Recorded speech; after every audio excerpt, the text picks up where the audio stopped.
আসসালামু আলাইকুম বন্ধুরা, চলে আসলাম নতুন একটি ভিডিও নিয়ে। আপনারা দেখতে পাচ্ছেন প্রাকৃতিক দৃশ্য। আমরা ভ্যানে করে রওনা দিয়েছি নন্দনগাছির উদ্দেশ্যে। দেখতে পাচ্ছেন নিবিড় ভাই আছেন, রিজভী ভাই আছেন এবং দেখতে পাচ্ছেন সাব্বির রহমান এবং আমি আছি এদের সাথে নতুন একটি ভিডিও নিয়ে। আমরা এখন রওনা দিচ্ছি নন্দনগাছিতে। নন্দনগাছিতে গিয়ে আমরা কিছু কন্টেন্ট তৈরি করব। ওখানে গিয়ে আপনাদেরকে আমি চারিদিকে আশপাশটা দেখানোর চেষ্টা করতেছি। দেখুন চারিদিকে সুন্দর সবুজ আর সবুজ।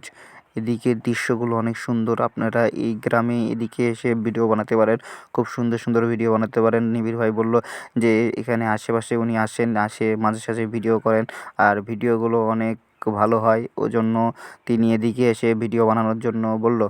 দেখতে পাচ্ছেন অনেক গাছ, আম গাছ দেখতে পাচ্ছেন, চারিদিকে শুধু আম গাছ আর আম গাছ। আজকে আপনাদেরকে এমন একটা জায়গার নাম বলবো আপনারা অপরিচিত বা অনেকেই জানেন না, আমার কাছেও অজানা ছিল একটি। এই যে দেখতে পাচ্ছেন ইচিমারা বটতলা, এটা আমাদের কাছে নতুন লেগেছে আর অসাধারণ লেগেছে। নামটি আপনারা কমেন্টে জানাবেন এটা কোথায়, কোন জায়গায় এই ইচিমারা বটতলা। আমি আপনাদেরকে ভ্যান চলা অবস্থায় একটু সামনের দিকে দেখানোর চেষ্টা করতেছি। দেখুন সামনের দিকের দৃশ্যগুলো দেখুন, গাছগুলো অনেক সুন্দর লাগতেছে।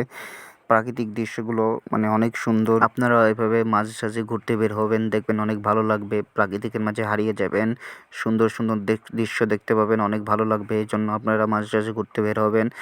চারিদিকের দৃশ্যটা আপনারা দেখুন, অনেক সুন্দর লাগতেছে, গ্রামীণ পরিবেশ। আপনারা এভাবে ঘুরতে বের হলে অনেক ভালো লাগবে। মন ভালো রাখার একটা উপায় হলো ঘুরতে বের হওয়া। ঘুরতে বের হলে মন স্বাস্থ্য দুটোই ভালো থাকে। এই জন্য আপনারা ঘুরতে বের হবেন আর সুন্দর সুন্দর কন্টেন্ট তৈরি করবেন। এক জায়গায় কোনো কন্টেন্ট বেশি তৈরি করবেন না, যার কারণে মানুষ কন্টেন্টগুলো দেখতে চায় না।